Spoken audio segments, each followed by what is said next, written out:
In the early hours of October 7th, Palestinian militants with Hamas, the Islamic group that controls the Gaza Strip, mounted a stunning and highly coordinated invasion of Israel.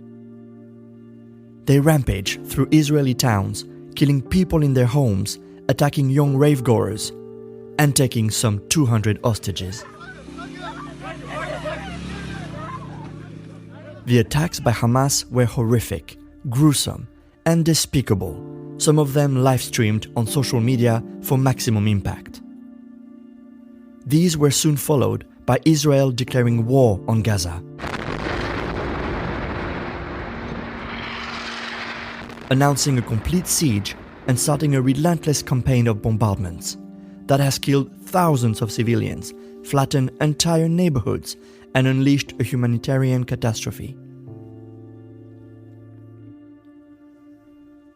Western leaders were quick to respond to the attacks by Hamas, with France, Germany, Italy, the United Kingdom, and the United States issuing a joint statement expressing their steadfast and united support to Israel and supporting the country in its efforts to defend itself.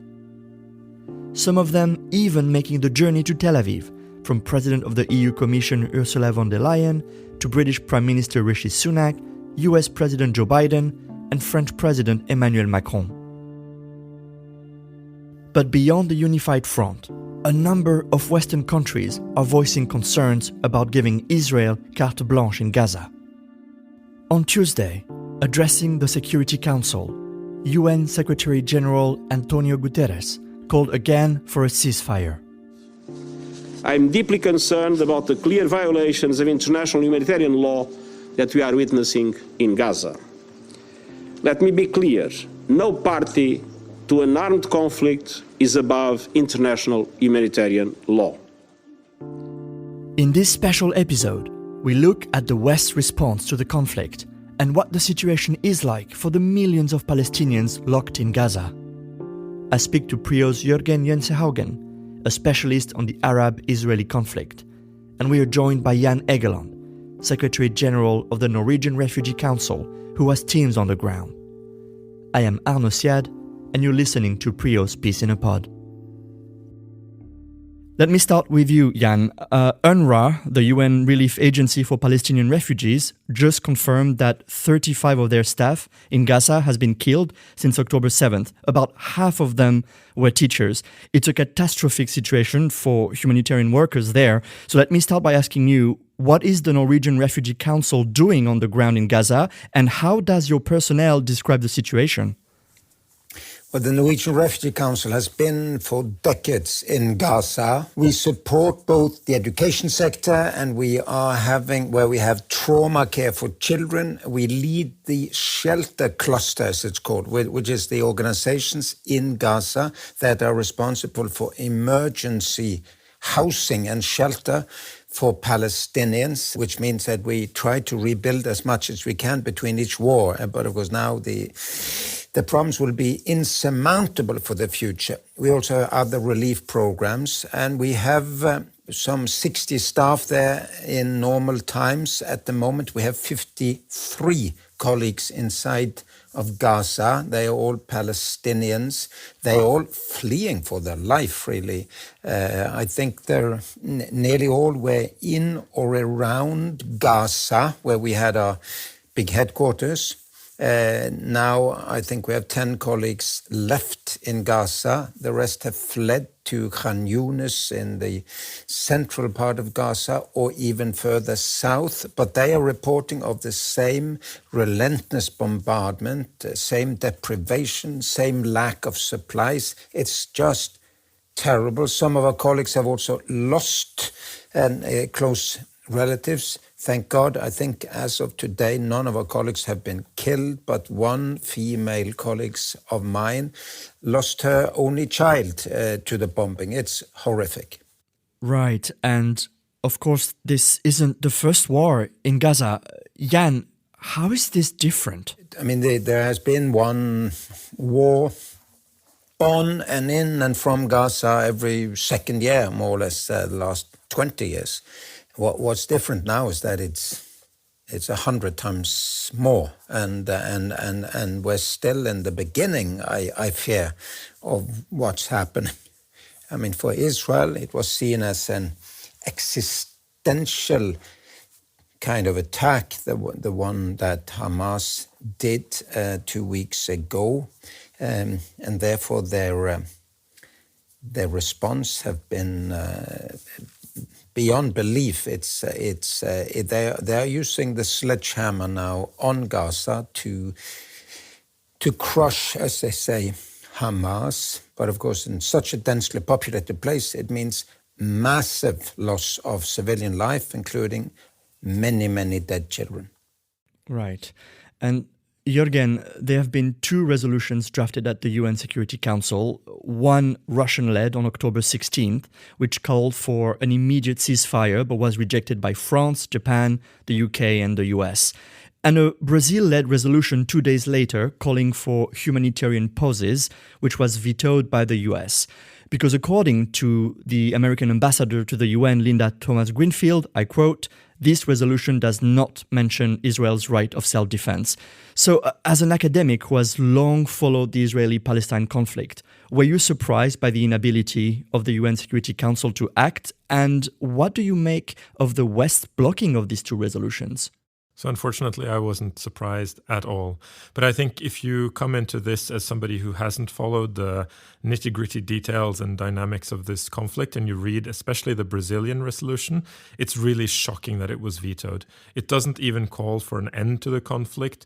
It's very clear that it condemns Hamas. It's a very normal resolution, so to speak, and it just calls for a break so that humanitarian assistance can come in. But even that is evidently too much, because the Israeli policy here is to finish Hamas. And in that, they insist on having a chokehold on Gaza. So for them, this was too much, and therefore the US vetoed it. And this also, in a longer term, puts the West in a very bad light, because it's clear that defends Israeli policy in Gaza when the extent of the Israeli violence is really indefensible. Right. And while deliberations were ongoing in New York, residents in Gaza were being and are still being bombarded and told to evacuate south. Gaza has been under an extreme blockade by Israel with water, electricity and fuel cuts. Jan, what are the implications of the complete siege ordered by Israel on Gaza? The implications are that 2.3 million people, I mean, a very large population in a densely populated area. Remember, the municipality of Oslo is bigger, the municipality of Bergen is bigger, and that 2.3 million people there, and they really rely on aid and on some 500 trucks coming in per day, commercial and aid trucks. All is gone, including the electricity supply, fuel supply, water supply. So it means that my colleagues and everyone around them are running out of supplies. It is, and when you call about, say, it's an evacuation that happens from the north, well, it's really an Israeli deportation order. They say you have to leave your homes, the most densely populated part of Gaza. If not, we may well mistake you for being Hamas, and we may shoot you. We have concluded through our international law experts that this could amount to forcible transfer of populations, which is a war crime under international law. It's not an evacuation. The evacuation is what happened with the privileged Norwegian tourists that were given an airplane with an orderly departure to Norway. That's an evacuation. Right. And I'd like you to put it in perspective for us, because the clock didn't start on Saturday, October 7th. Gaza had already been under a blockade since 2007, since Hamas took control of the territory. Jan, what had been the impact of that blockade before October? Well, the blockade, the siege has been on and off. I mean, it's never been fully lifted, never, ever. You go through Eris crossing, as I've done many times, and you feel it. I mean, this is checkpoint Charlie during the Cold War, going east to west in Berlin. It's just a few people make it, and it takes forever to go through all of these checkpoints. But there's been periods where there have been then 400, 500, 600 trucks per day. There's also been people of late working from Gaza into Israel. So it's sort of on and off. The problem, as I see it, is that Israel, which was and is the occupying power, can switch on or off the opening to this sealed off place, and they can switch on and off the electricity, on and off the trucks, and so on, which means that it amounts to collective punishment when they say that this rocket or this attack has enraged us, so we shut off supplies to 1 million children. It's collective punishment under international law. Right. And Jürgen, the president of the European Commission, Ursula von der Leyen, was one of the first foreign leaders to go to Israel to show support following the attacks by Hamas. Standing next to Israel's Prime Minister Benjamin Netanyahu, she said Israel has the right to defend itself. And she said, I know that how Israel responds will show that it is a democracy. This is how Claire Daly, a member of the European Parliament from Ireland, responded. And when the EU should have been arguing for a ceasefire, for the upholding of international law, for the protection of civilians, Ursula von der Leyen touches down in Tel Aviv to photo op the preparation of a genocide and says Europe stands with Israel now and in the days to come. How dare she? She has no authority in foreign affairs matter. She does not speak for me. She does not speak for Ireland, and she does not speak for the citizens of Europe. This came on the back of a previous announcement by the EU Commission that it would suspend payment of development aid to Palestinians and then reversing that very decision. So even for the EU, this sounds like serious and deep disagreements between nations on how to address the situation, right? Yes, so the EU has been split over Israel-Palestine for a very, very long time. On the one hand, it's kind of a body that's more supportive of the Palestinians than the US, for instance. But on the other hand, you have member states that are very, very supportive of almost all Israeli policy. So there's a deep divide within the EU here. But I think the EU aid question really shows the depth of this conundrum and internal disagreement, because that first initial response of stopping aid was really a wrong-headed policy where you would punish Palestinians that had nothing to do with Hamas for what Hamas perpetrated. And that's really the reason that they've backpedaled on it, fortunately. But it does show how aid to the Palestinians has become so deeply politicized that even supporting civilians in the Palestinian territories has been seen as problematic from certain actors in the EU. So, Jürgen, while in Tel Aviv, President Joe Biden announced the US will be providing $100 million in humanitarian assistance for Palestinians in Gaza and the West Bank.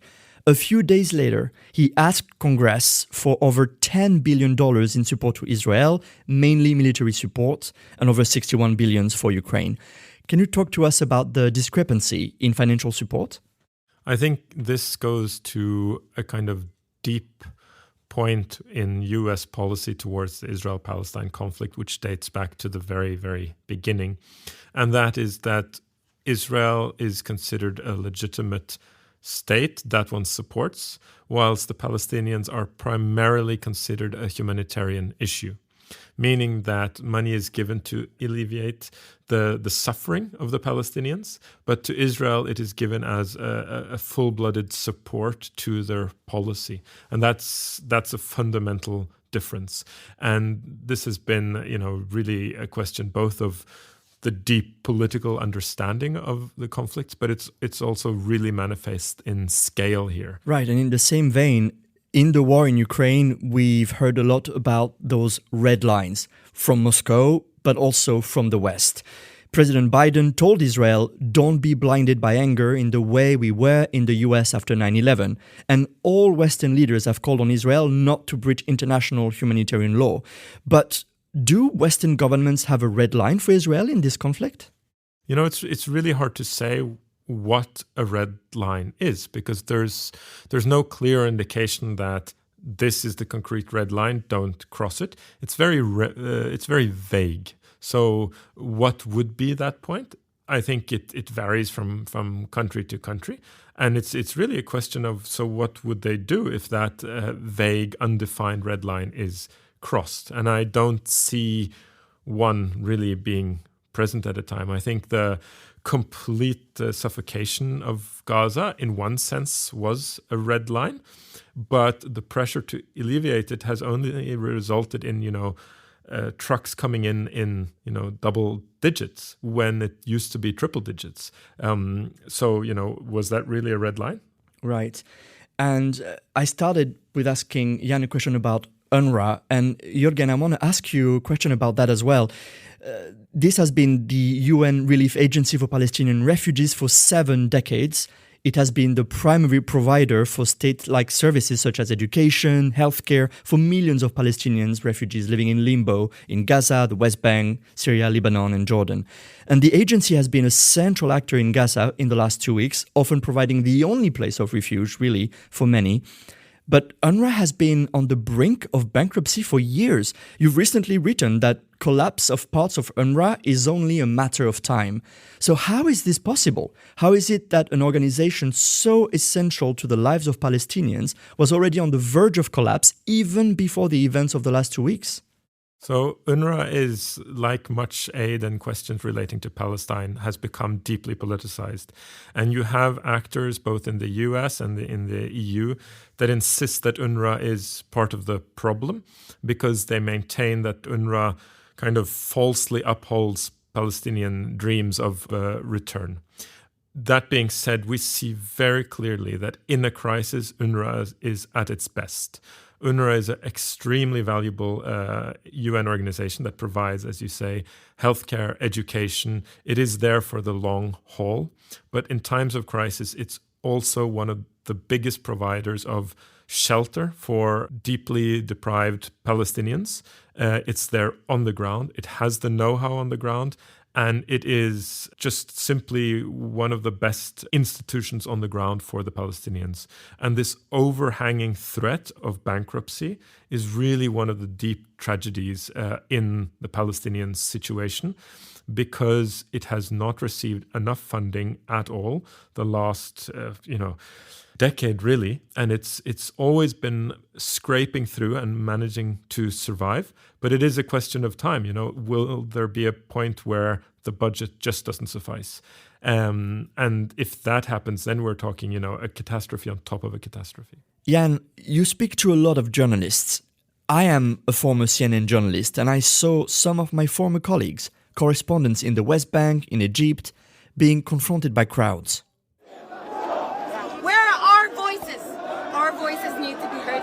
We've been watching your channels, and instead of mourning our dead, instead of mourning these Palestinian children, we've been having to deal with more dehumanization of Arabs. Essentially, mainstream media being told you are not being fair in your coverage. And I think one particular issue has been what many perceive to be the humanization of one side, with detailed profiles of the hostages taken by Hamas from Israel, with pictures, life stories, which we can all agree is essential for everyone to understand. We're talking about human beings here.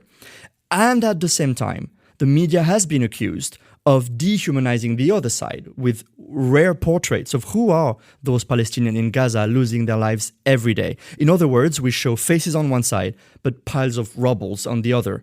Some journalists have said that the difference is access, that accessing Israel is simply easier. But Jan, do you agree that Palestinians are dehumanized in the media? Well, I just feel so heartbroken that you have this tremendous polarization. I know Israel and Palestine well, both. I've been there for the last 45 years. I studied at the Hebrew University. My brother was in the kibbutz in 1967. I have many Palestinian friends, many Israeli friends. What has happened, I think the larger picture is that in Israeli media and in most Western media, it is the primary story has been the gruesome nature of the Hamas attack. It's really terror to kill children and women and civilians like they did. But it is, it mustn't be underestimated that the rest of the world are watching how a completely defenseless civilian population is just chased around the map, and their homes are being smashed and their hospitals are being overwhelmed by children and civilians. So I just fear the consequence of this will be, in a year from now on, nothing will be solved. 1 million new problems will have been created, and there will be even more polarization between Israelis and Palestinians, but also between, in a way, the West and the rest on this. How come they say that occupation is so bad in Ukraine, but seemingly okay with the Palestinians? That needs to be answered and understood by Western leaders in capitals like Washington and Berlin and Brussels, Paris, London. Right, and to that very comment you just made, Jan, let me go to my very last question, and that will be for the both of you. Look, we already know that the rush to back Israel's assault on Gaza is undermining the West's message about Ukraine, on protecting Ukrainian civilians, on condemning Russia's bombing of civilian infrastructure. A senior Western diplomat told the Financial Times in recent days, what we said about Ukraine has to apply to Gaza, otherwise we lose all our credibility. So based on what we have just discussed, what message would you say the West is sending to the Arab world and to the global South at large? Jürgen? I think I can actually start by indirectly quoting King Abdullah II of Jordan here, who made a statement saying, the message that the Arab world is receiving is very clear. Palestinians are less humans than Israelis, and that human rights and international law applies differently based on religion and ethnicity.